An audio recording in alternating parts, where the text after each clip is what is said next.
KRS ಪಕ್ಷದ ಕಾರ್ಯಕರ್ತರು ಏನು ಆರೋಪಿಗಳಲ್ಲ, ರೈತರ ಪರವಾಗಿ ನ್ಯಾಯ ಕೇಳಲಿಕ್ಕೆ ಪೊಲೀಸ್ ಸ್ಟೇಷನ್ ಹೋಗಿದ್ದಾರೆ. ಅಂದ್ರೆ ಇವತ್ತು ಹ್ಯೂಮನ್ ರೈಟ್ಸ್ ಸತ್ತಿದ್ಯಾ ಬದುಕಿದ್ಯಾ ಅಂತ ನಾವು ಪ್ರಶ್ನೆ ಮಾಡ್ಬೇಕಾಗಿದೆ. ಡೆಮೊಕ್ರೆಟಿಕ್ ಸಿಸ್ಟಮ್ ಅಲ್ಲಿ ಆರೋಪಿಗೆ ಒಡೆಯ ಶಿಕ್ಷೆ ಇಲ್ಲ ಅಂದ್ರೆ ನ್ಯಾಯ ಕೇಳಕ್ ಬಂದವ್ರ ಮೇಲೆ ನೀವು ಹೇಗೆ ಹಲ್ಲೆ ಮಾಡ್ತೀರಿ? ನಿಮ್ಗೆ ಯಾರು ರೈಟ್ ಕೊಟ್ಟರು?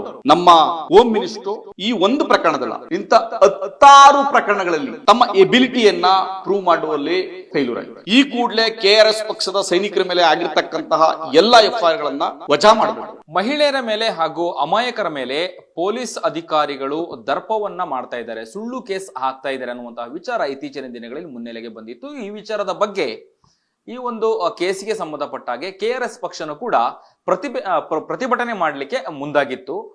ಇದೇ ಏನು ಕಳೆದ ಒಂದು 2-3 ದಿನಗಳ ಹಿಂದೆ ಫ್ರೀಡಂ ಪಾರ್ಕ್ ಅಲ್ಲಿ ಪ್ರತಿಭಟನೆ ಮಾಡಲಿಕ್ಕೆ ಮುಂದಾದ ಸಂದರ್ಭದಲ್ಲಿ ಕೆಆರ್ಎಸ್ ಪಕ್ಷದ ಕಾರ್ಯಕರ್ತರನ್ನ ಪೊಲೀಸ್ ಅಧಿಕಾರಿಗಳು ಬಂಧಿಸಿದ್ರು.